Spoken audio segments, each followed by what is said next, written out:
केन्द्रापड़ा आगामी 1 तारिख निर्वाचन अच्छी जो जो मैनिफेस्टो विजु जनता दल डिक्लेयर करथिला 9, 14 और 19 कौन केते कार्यकारी करिछि एवं पुणी 24 मैनिफेस्टो ताकू उड़े देकरी स्थानित करना से नदीभित्तिक बंदर हो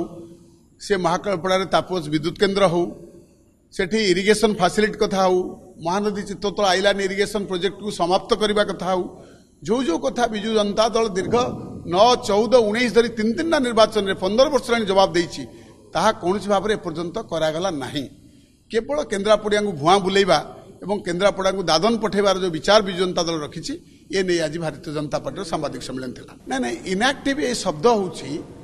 फंपा माठियार आवाज बेसी आपन जो मानु एक्टिव कहउछंती मु भाबुची तांकर माटी प्रति से बड़ी श्रद्धा नहीं छकेर जो माने आवाज करन से बाजवा नहीं भारतीय जनता पार्टी कार्यकर्ता फंपा माठिया नुहंती अधिक आवाज करिवे